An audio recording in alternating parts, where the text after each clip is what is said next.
대부분의 에너지를 자연에서 얻었던 인류는 18세기 석탄을 시작으로 에너지 풍요의 시대를 맞이했습니다. 공장이 들어서고 자동차가 도로를 메우고 각종 가전제품부터 일회용품까지 산업은 눈부시게 발전했죠. 하지만 이러한 발전 뒤에는 환경오염과 기후변화, 또한 연료의 고갈이란 전 인류적 문제가 따르게 됐습니다.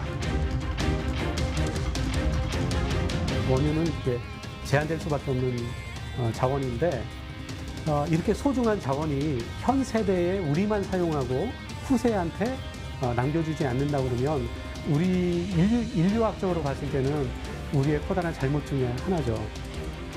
자연 부산물과 같이 환경 친화적이면서 지속 가능한 새로운 에너지원을 찾는 것. 자연과 인류가 더 건강하게 공생할 수 있는 실마리, 바이오 에너지가 우리 곁으로 다가오고 있습니다.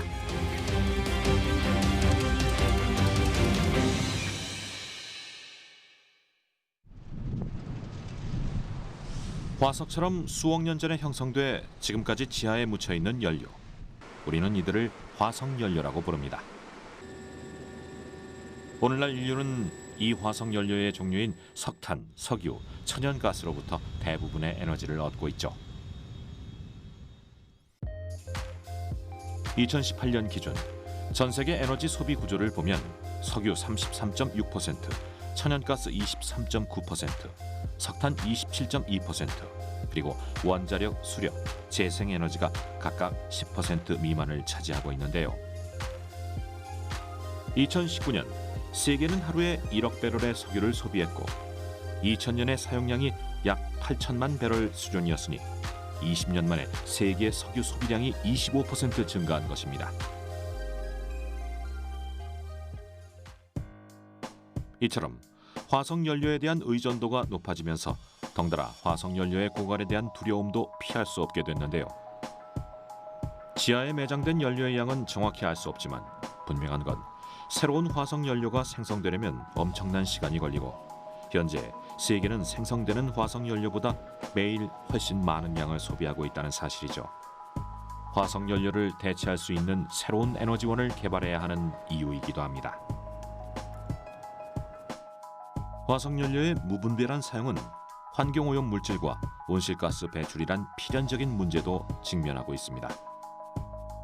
특히 석탄 화력 발전소에서 주로 배출되는 질소산화물, 이산화황과 같은 물질이 공기 중에서 화학 반응을 일으켜 초미세먼지를 발생하고 있는데 그 비중이 전체 초미세먼지의 약 60%를 차지하고 있죠. 때문에 현재 많은 국가에서는 우선적으로 환경 문제를 배려하는 정책들을 내놓고 있으며 그중 가장 주목하고 있는 것이 바로 바이오 에너지입니다. 바이오 에너지란 에너지로 이용할 수 있는 생물체나 관련 부산물을 태워 열과 빛, 가스, 액체, 고체 연료의 형태로 가공해 사용하는 에너지원입니다. 연료가 될 수 있는 재료, 즉 바이오매스에는 나무, 옥수수, 고구마, 사탕수수, 해조류까지 대부분의 생물 자원이 해당되는데요. 가축의 배설물을 거름으로 사용하거나 말린 쇠똥을 연료로 사용하는 것 역시 일종의 바이오매스인 것이죠. 이러한 원료들은 물과 온도 조건만 맞으면 지구 어느 곳에서나 얻을 수 있다는 점, 화석연료나 원자력보다 친환경적이며 안전하다는 점, 그리고 자연스럽게 폐기물의 양도 줄일 수 있다는 장점을 가지고 있어 대체 에너지이자 지속 가능한 에너지로 주목받고 있죠. 우리가 에너지를 얘기할 때는 커다랗게 세 가지 에너지원을 고려해야 됩니다. 하나는 우리가 지금 에너지 하면 딱 떠오르는 게 전기입니다. 또 하나가 뭐냐면 우리가 난방이나 어떤 요리를 위해서 사용하는 열이고요. 세 번째가 자동차와 같은 수송연료입니다. 이 세 가지를 모두 대체할 수 있어야 진정한 의미의 신재생 에너지가 될 수가 있습니다. 우리가 많이 알고 있는 신재생 에너지인 태양광이나 풍력은 이 중에 하나인 전기만을 대체할 수가 있습니다. 그런데 바이오 에너지는 전기뿐만 아니라 열, 또 수송연료까지도 대체할 수 있어서 우리가 지금 실생활에서 사용하고 있는 화석연료, 석유 기반의 모든 에너지를 100% 대체할 수 있는 아주 소중한 신재생 에너지원이라고 생각합니다. 바이오 에너지는 크게 1세대, 2세대, 3세대로 나뉩니다. 1세대는 옥수수, 보리, 밀과 같은 식물류나 식량 자원이 있고 2세대는 비식용 작물인 폐목재, 식물줄기, 도시 폐기물이 있으며 그리고 3세대는 미세조류와 해초로부터 연료를 추출하는 방식입니다.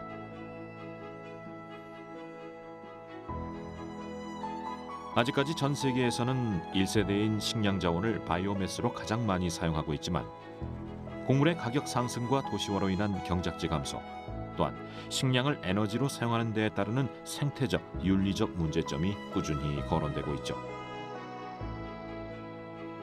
그래서 열악한 환경에서도 잘 자라고 안정적으로 생산할 수 있으며 윤리적인 문제도 없는 새로운 바이오매스를 찾는 것이 새로운 문제로 떠오르고 있는 가운데 제작진은 전라북도 새만금 간척지로 향했습니다. 넓디 넓은 간척지를 푸르게 물들이고 있는 식물. 이곳은 바이오매스의 유망 작물로 떠오르고 있는 캐나프 재배지입니다. 이름도 생소한 캐나프는 아프리카와 인도가 원산지인 한해살이 식물인데요. 자연을 파괴하지 않고도 다양한 산업을 이끌 수 있는 대체 자원으로서 미국 등지에서는 일찍이 캐나프에 관심을 갖기 시작했고 지금도 대표 환경 보호 작물로 인식되고 있죠. 파종에서 재배까지 약 3개월에 불과한 빠른 성장과 기후, 토양에 대한 높은 적응성을 가지고 있어 우리나라에서도 점차 재배 단지를 넓혀가고 있는 추세입니다. 국내에서는 현재 전남 영광, 충남 당진 등에서 캐나프를 재배하고 있지만 그중에서도 단연 이곳 전라북도 새만금 간척지는 우리나라 최대 규모의 캐나프 재배지로 터를 잡고 있죠. 캐나프가 이곳에 뿌리를 내리게 된 데에는 바로 염분이 섞여 있는 조건에서도 잘 자란다는 특성 때문인데요. 대부분의 밭작물은 염분에 취약해 간척지 땅은 벼농사 외에는 실로 무용지물일 수밖에 없지만 캐나프는 이러한 척박한 땅에서도 여름 한철에 최대 5m까지 성장할 정도로 생명력이 강할 뿐 아니라 비교적 낮은 생산비로도 대량 생산이 가능하다는 점, 이산화탄소 흡수량이 월등히 높다는 점 등이 국내에서 캐나프를 눈여겨보게 된 이유입니다.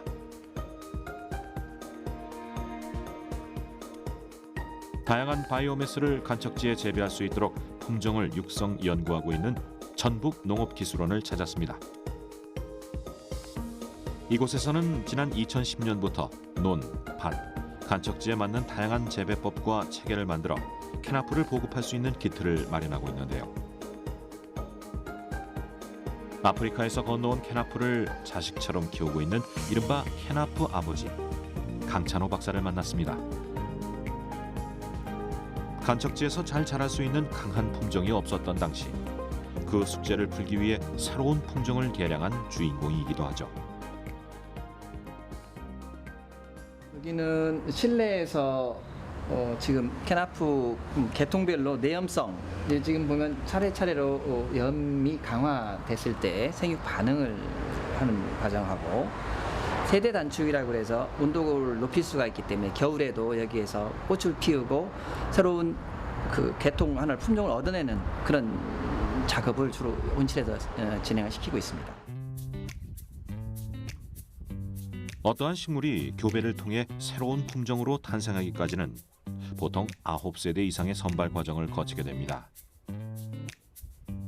강찬호 박사는 미국, 중국, 인도 등에서 수집한 95종의 캐나프 중 생장성이 가장 높은 3개를 선발해 우리나라에서 육성한 품종 등과 교배해 신품종을 육성하고 있는데요. 올해로 6세대에 접어든 이 교배종은 2022년 신품종으로 등록될 예정이라고 합니다.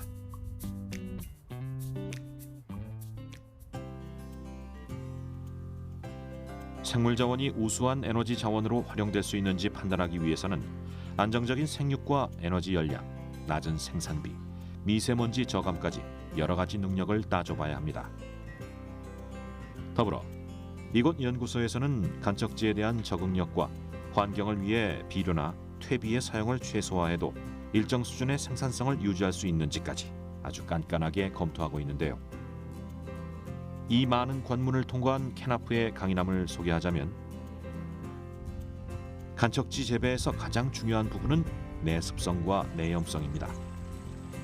물빠짐이 좋지 못한 간척지에서 잘 자라기 위해선 내습성이 강해야 하는데 같은 조건에서 옥수수는 34%의 생존율을, 수단 그라스는 약 60%의 생존율을 보인데 반해 캐나프는 무려 90%의 생존율, 즉 10%만이 손실을 입는 걸로 나타났습니다. 또한 보통 밭작물은 0.3% 이상의 염농도에서 잘 자라지 못하는 반면 캐나프는 0.27%의 농도에서도 수량의 80% 이상이 굳건히 성장할 만큼 높은 내염성을 가진 것으로 확인됐습니다. 생명력 자체만으로도 매력적인 바이오매스, 캐나프에 대해 연구팀이 주목하고 있는 또 하나의 중요한 이유가 있는데 바로 경제성입니다. 현재 전량 수입하고 있는 목재 펠릿을 대체할 후보로 높이 평가받고 있기 때문입니다.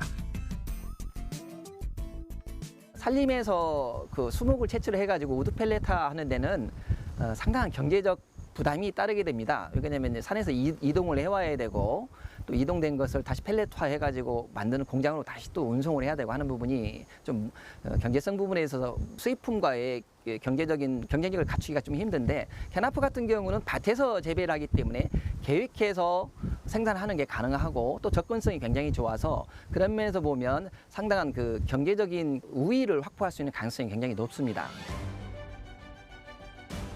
환경 부문에서 최근 가장 많이 언급되고 있는 단어가 이산화탄소와 미세먼지입니다. 때문에 정부에서는 감축 목표를 정해놓고 관련법까지 만들어 이산화탄소 발생을 규제하고 있죠. 1차적으로는 적절한 농작물을 재배하는 것만으로도 이산화탄소를 흡수하고 2차적으로 석탄을 대체해 이산화탄소 발생을 억제하는 이중 효과를 낼 수 있기 때문에 대체 에너지로서 캐나프를 주목하고 있는 이유이기도 한데요. 캐나프는 이산화탄소의 흡수력이 상수리 나무보다 10배 높고 이산화질소의 흡수력은 해바라기와 옥수수보다 최대 60배가량 높은 것으로 나타나고 있습니다. 아울러 미세먼지의 원인 물질인 회분 함량은 석탄의 4분의 1, 황 함량은 10분의 1 정도에 그치는 것으로 확인됐죠. 이곳 간척지에서 캐나프의 공급이 확보되고 있는 만큼 앞으로 활용 여하에 따라 에너지 산업에 많은 효과를 가져올 것으로 기대하고 있습니다.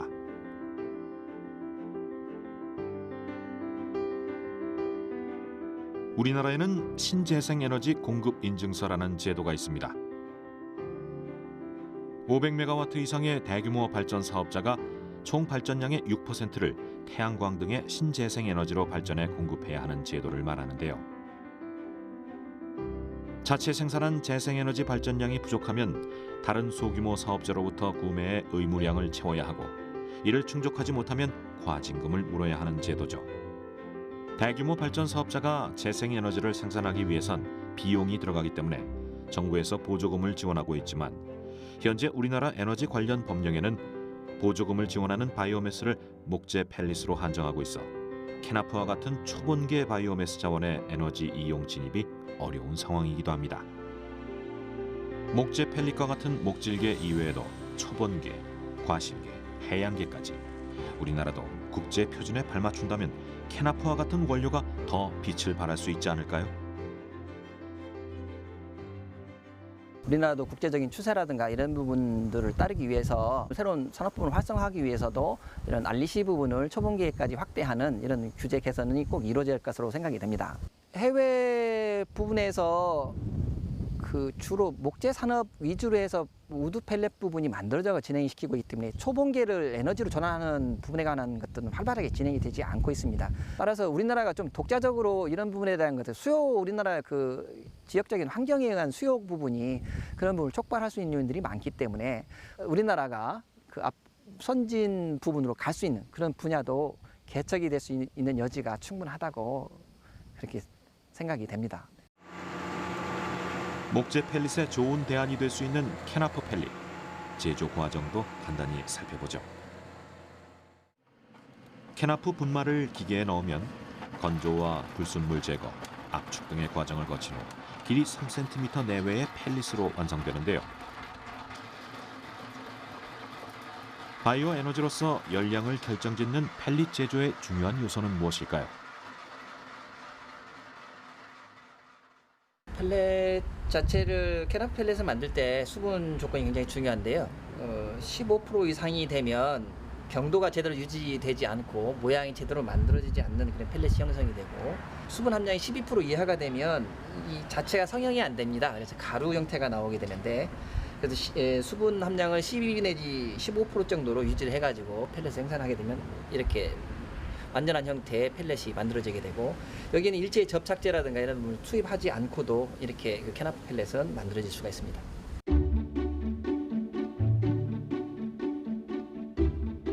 펠릿이 연소되면서 발생하는 미세먼지량은 석탄의 25%에 불과하며 에너지 효율량도 킬로그램당 4,390킬로칼로리로 수입하는 목재 펠릿의 발열량이 4,500킬로칼로리인 것을 감안할 때 성능 면에서도 뒤지지 않습니다.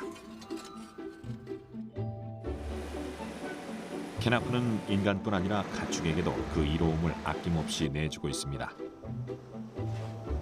캐나프 잎의 조단백 함유율이 옥수수보다 3에서 4% 높아 영양 가치 면에서도 우수한 사료 작물로 각광받고 있다고 합니다. 열매부터 뿌리까지 쓰지 못하는 부분이 없을 정도로 굉장히 그 이용 분야가 높고, 또 산업 이용 스펙트럼이 굉장히 넓어서 매력적인 작물이라고 그렇게 평가할 수 있습니다. 재배할 땐 이산화탄소를 포집하고 생장 후에는 석탄 연료를 대체하며 가축의 사료로도 활용되는 캐나프.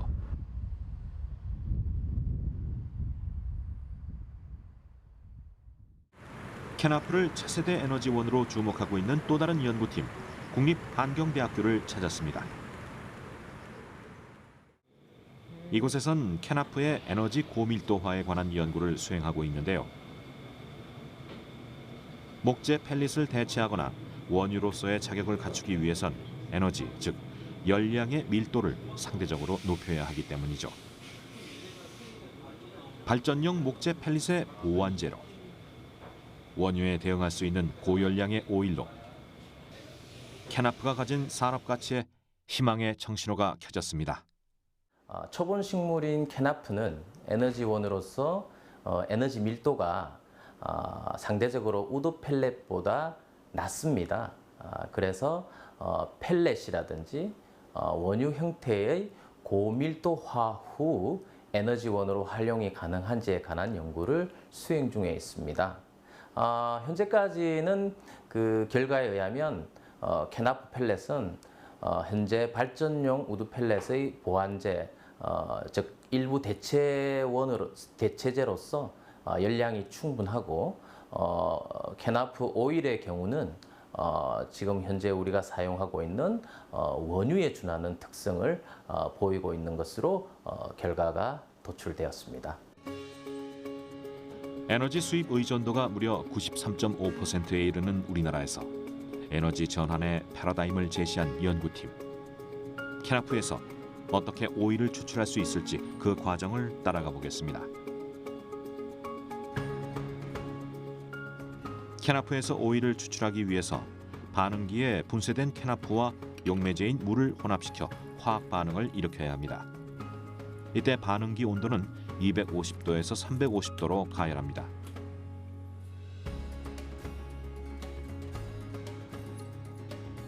물과 혼합된 상태로 추출된 원유에서 이제 순수 원유만 분리해야 하는데요. 서로 섞이지 않는 두 가지 이상의 액체를 밀도차를 이용해 분리하는 도구, 분별 깔때기를 통해 물과 원유를 분리합니다. 물이 섞인 원유와 거기서 원유만 뽑을 수 있도록 돕는 추출제를 함께 넣고 기다리면 밀도가 낮은 물은 위로, 밀도가 높은 원유는 아래로 분리되죠. 이렇게 분리된 원유는 다시 감압증류법을 이용해 원유에 섞여 있는 추출제까지 증발시켜 순수한 상태의 원유만 남기는 겁니다. 이렇게 탄생한 캐나프 원유. 그 특성이 수입 원유와 큰 차이가 없을 만큼 좋은 결과를 얻었다고 하는데요. 하루빨리 실생활에서도 캐나프 오일을 사용할 수 있는 날이 열리길 기대해 보겠습니다.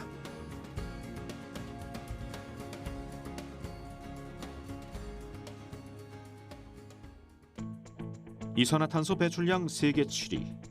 미세먼지 수치는 OECD 국가 중 최악의 수준인 우리나라. 세계에서 우리나라를 기후 악당 국가라고 비판하는 이유입니다.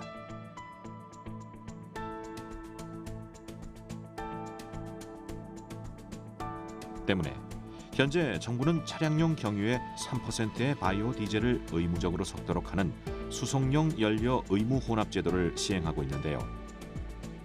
지난 2018년엔 그 비율을 2.5%에서 3%까지 늘렸고, 최근엔 그린 뉴딜 정책 발표로 탄소 중립 사회로 가기 위한 방향을 제시하기도 했죠.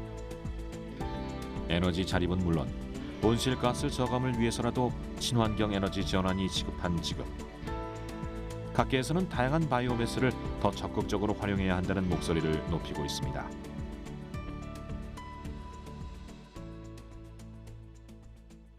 그린 뉴딜 정책에 정부 투자가 가장 많이 되고 있는 게 그린 에너지 그리고 친환경 미래 모빌리티 분야입니다. 그런데 좀 아쉬운 부분은 너무 전기 중심의 정책에 집중되어 있다는 게 좀 아쉬운 부분입니다. 바이오 에너지의 수송 연료를 지금 현재의 휘발유나 바이오 디젤에 더 적극적으로 혼합해서 사용하는 정책이 반드시 추가된다면 우리나라의 신재생 에너지 보급과 온실가스 저감에 큰 기여를 할 수 있을 것으로 기대가 됩니다. 가능성이 무궁무진한 캐나프, 그리고 아직 그 존재감을 드러내지 않고 있는 수많은 바이오매스.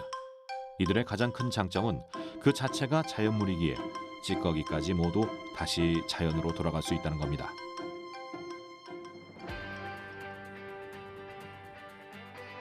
농업 부산물로 또 다른 바이오 에너지를 생산하는 곳, 농촌진흥청 산하 국립농업과학원을 찾았습니다.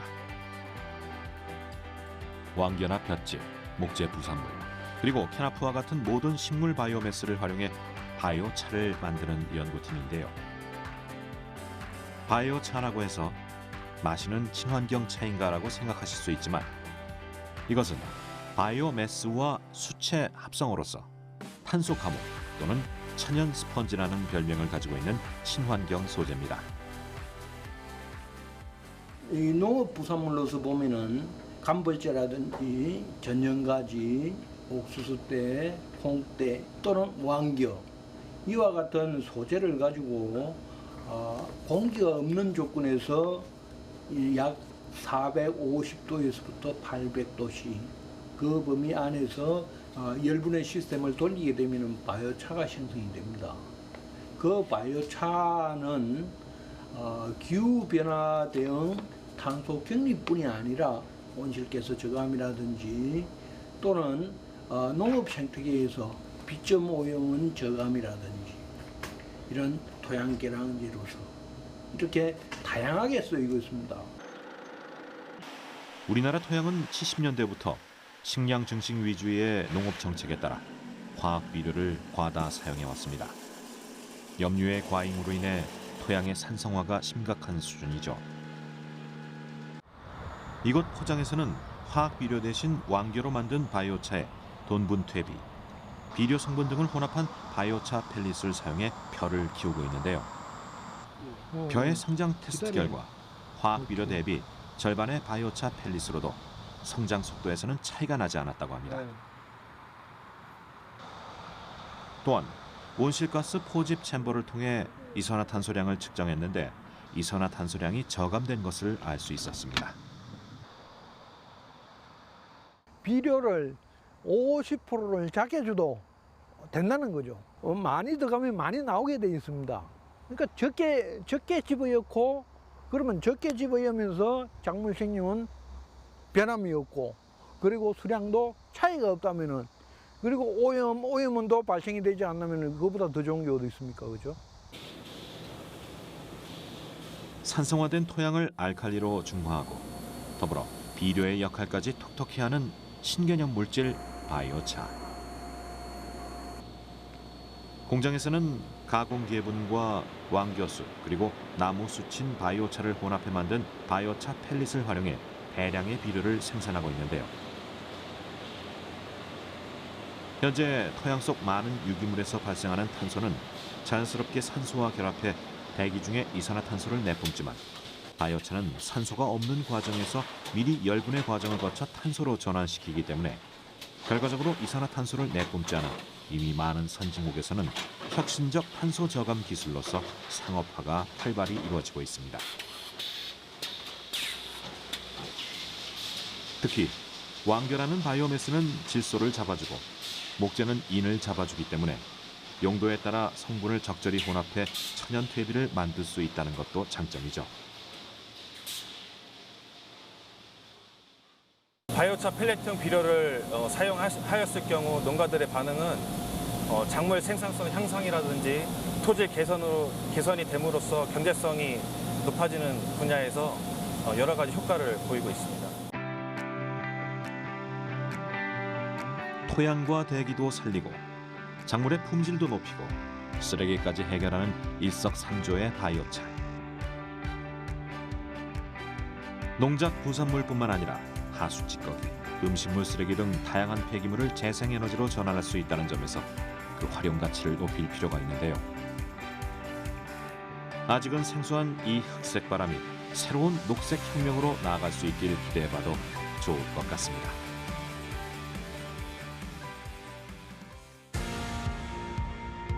이번엔 3세대 바이오 에너지도 만나보겠습니다. 미세 조류를 비롯해 김, 미역과 같은 해조류에서 바이오 연료를 뽑아내는 기술인데요. 특히 강이나 바다에서 흔히 볼 수 있는 녹색 하등식물인 조류. 그 중에서도 크기가 50 마이크로미터 이하의 미세 조류는 3세대 바이오매스를 대표하는 원료입니다. 광합성을 하는 과정에서 양질의 식물성 기름이 생성되기 때문에 화석연료의 대체제 바이오 디젤을 추출하기 적합하죠. 하지만 종류마다 지질의 함량, 지질의 특성, 성장 속도가 다르기에 바이오매스로 상용화하고 있는 종류는 많지 않은데요. 그 중에서도 오일 생산력이 가장 우수한 미세조류로 클로렐라가 주목받고 있습니다. 온도에 크게 구애받지 않고 일반 채소보다도 광합성 능력이 10배가량 우수하며 최적의 조건으로 배양된 클로렐라는 팜, 대두, 유채보다 최대 250배까지 더 많은 바이오 디젤을 생산할 수 있죠. 10톤의 배양 수조 3개를 가동했을 때 한 달 평균 약 50kg의 건조 미세조류를 얻을 수 있고 지질 함유량을 30%로 가정했을 때 평균 150리터의 바이오 디젤을 추출할 수 있습니다. 2015년엔 미세조류에서 추출한 바이오 디젤 수송 혼합유를 사용해 서울에서 부산까지 달리는 데 성공하기도 했죠. 또한 다른 광합성 생물에 비해 이산화탄소를 포집하는 속도도 빠릅니다.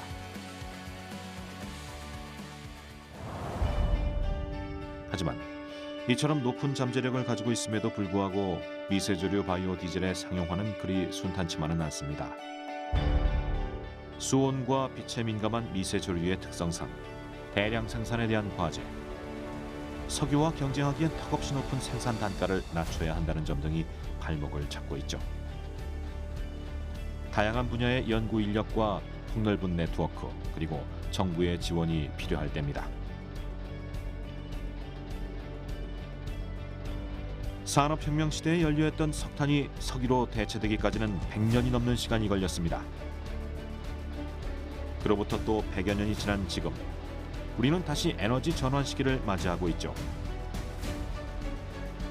에너지 자립국을 꿈꾸는 대한민국. 승기를 잡기 위해서는 무엇보다 기술 확보와 경제성을 찾아야 할 때입니다.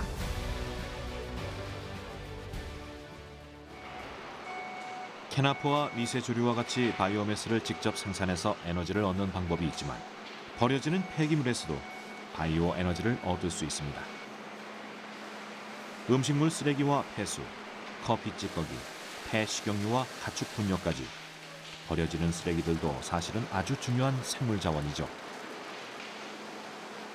우리나라에서 하루에 발생하는 음식물 쓰레기의 양은 약 13,000톤. 연간 500만 톤을 처리하는 비용만 8천억 원이 발생하고 있는데요. 서울 시민 한 명당으로 환산했을 때 1인당 연간 배출량은 90kg. 72마리의 치킨을 버리는 것과 맞먹는 양이죠. 그냥 버려지는 음식물 쓰레기가 아깝긴 하지만 그나마 퇴비와 사료, 고형 연료로 90% 이상 재활용이 가능하기 때문에 다행이긴 한데요. 문제는 건더기를 분리하고 남은 폐수입니다. 2013년부터는 은폐수의 해양 투기가 전면 금지되면서 처리에 대한 막대한 비용이 들 뿐 아니라 은폐수를 정화한다고 해도 딱히 쓸데가 없다는 것이 현실이죠.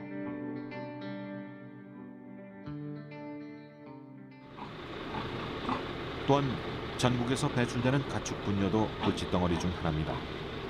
500~600마리의 돼지를 사육하는 축사에서 발생하는 일일 분뇨가 무려 3톤. 마을 농가에서 거름으로 처리하기에도 벅찬 양이죠. 이처럼 매일 발생하는 엄청난 폐수, 이를 처리하는 과정에서 발생하는 악취와 비용까지 이 모든 숙제를 한 번에 해결하는 것이 바로 바이오 메탄가스 생산이죠. 충남 아산의 한 돼지 농장입니다. 분뇨 보기를 황금같이 하라. 남들에겐 그저 골칫덩어리이자 혐오물이지만 분뇨가 돈이고 미래라고 하는 사람들이 있습니다. 건강하게 살을 찌운 만큼 여기저기 배설물이 넘쳐나는데요. 이 배설물이 과연 어떻게 변신할지 궁금해집니다. 밑에 보시면 지금 그 슬러리 탱크라는 저장 탱크가 있기 때문에 돼지들이 똥이나 오줌을 싸면 그 바닥에 있는 지하 저장 탱크로 이 저장이 되고 있고, 그 저장되어 있는 그 축구는 현재 이런 이송 기계를 통해서 이동을 하고 있습니다. 골칫덩어리를 에너지로 탈바꿈하기 위한 첫 번째 과정, 분뇨 수집입니다. 기존의 분뇨 수거 방식의 단점을 보완해 일사천리로 진행되고 있다고 합니다.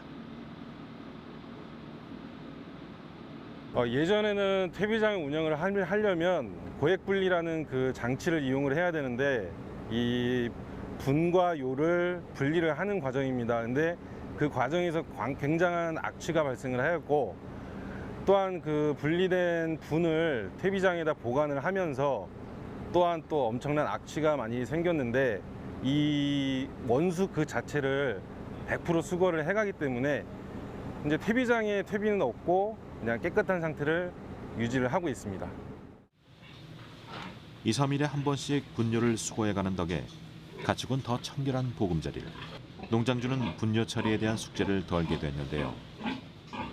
이 많은 축구는 이제 어디서 어떻게 변신할지 황금을 실은 차량을 따라가 보겠습니다.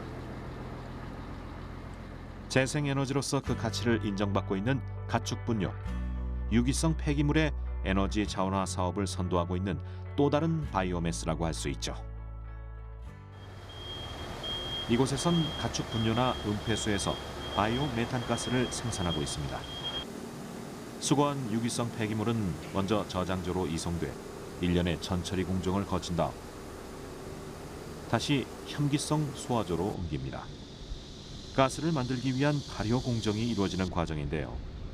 유기성 분해를 위해 혐기 상태, 즉 산소를 완전히 차단한 상태에서 약 30일간 소화 과정을 거치면 부산물로 바이오 메탄가스가 생산되며 가스 홀더에 저장됩니다.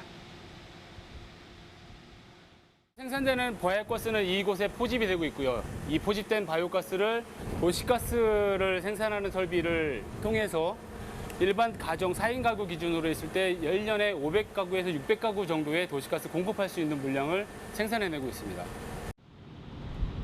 소화조에서 나오는 가스의 메탄 농도는 약 65% 상태라고 합니다. 도시가스로 판매하기 위해서는 약 98%의 메탄 농도를 맞춰야 하기 때문에 가스를 압축해 농도를 높이는 과정을 거치게 되죠. 저희가 이 시설을 이용해서 가스를 생산해낸 다음에 이 배관을 이용해서 도시가스 회사의 배관에 주입하면서 공급하고 있습니다. 현재 메탄 농도가 99.68%고요. 열량은 41.8메가줄로 지금 공급되는 도시가스의 품질을 나타내고 있습니다. 분뇨는 메탄가스를 만들고 메탄가스는 또 전기를 생산합니다. 자체 생산한 메탄가스로 발전기를 돌리면 발전기가 가동되면서 전기를 생산하고 이 전기는 한국전력 등의 회사로 판매돼 가정에까지 이르게 되죠. 우리나라 4인 가족이 30평형 아파트에 거주한다고 했을 때 월 평균 337kW의 전기를 소비한다고 합니다. 이곳의 발전기 세대를 24시간 가동할 경우 하루 최대 약 25,000kW, 2,200가구에 공급할 수 있는 전기를 생산할 수 있는 것이죠. 처치곤란이었던 운명에서 지구와 인류를 살리는 보물로 탈바꿈한 폐기물. 오직 자연의 원료로 그리고 자연의 힘으로만 에너지를 실현한 결과물입니다. 지금 현재는 가축 분뇨와 은폐수를 중심으로 한 유기성 폐기물들을 에너지 자원화하고 있지만 동물들에 대한 폐사체들도 저희가 에너지 자원화 다 할 수 있고요. 식품 공장에서 나온 식품 원료의 쓰레기들도 저희가 할 수가 있습니다. 저희 분야는 썩을 수 있는 모든 폐기물에 적용될 수 있는 기술이고 그런 부분들에 대해서 사업의 영역, 처리의 영역을 확대하기 위한 연구나 사업 준비를 지금도 진행하고 있는 상황입니다. 유기성 폐기물의 활용은 여기서 끝이 아닙니다. 메탄가스를 뽑고 남은 찌꺼기는 고체와 액체로 분리해 고체는 퇴비로, 액체는 액체 비료로 또 한 번 탈바꿈하는데요.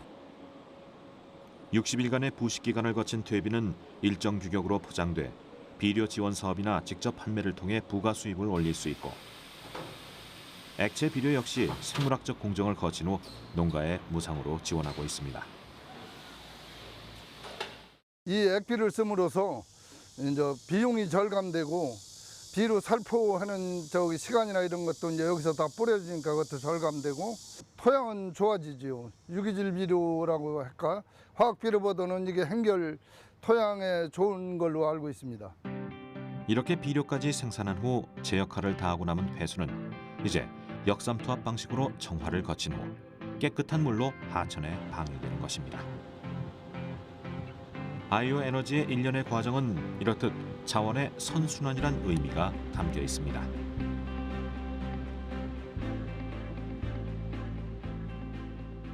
시설이 있는 설치 지역의 주민들에게는 혐오 시설인 것만은 확실하다고 생각을 하고 있습니다.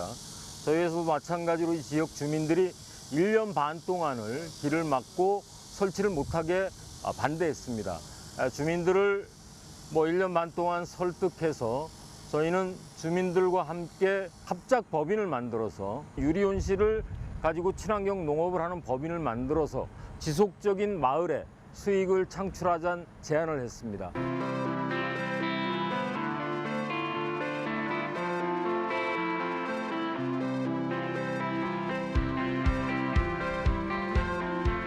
혐오 시설이란 편견으로 주민들과의 갈등을 겪었던 회사는 상생의 길을 선택했습니다.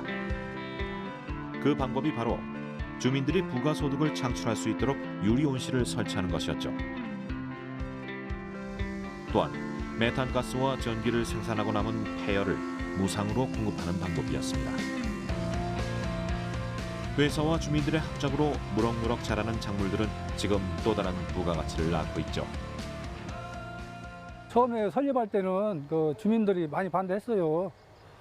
이제 냄새도 날 것이다, 위험하다 이런 식으로 했는데 지금은 와보니까 그 생각하고는 전혀 틀려요. 처음에는 주민들이 반대가 상당히 심했었습니다.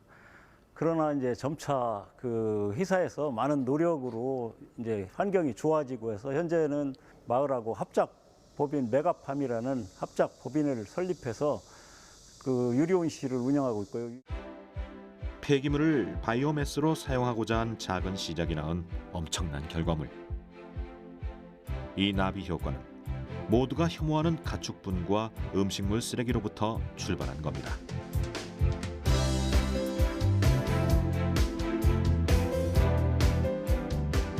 똥을 버린 자에게 곤장 50대를 쳐라. 조선시대 유일한 비료였던 가축분을 함부로 낭비한 사람에게 내린 형벌이었다고 합니다. 각종 배설물과 음식물 쓰레기, 음폐수까지. 이제 우리는 이들을 다시 미래의 자원으로 활용해 지구와 인류를 구해야 할 때가 아닐까요? 같이 살아 숨쉴 수 있는 방법, 그리고 살아 숨쉬는 무한한 가치, 그 해답이 바이오 에너지에 있습니다.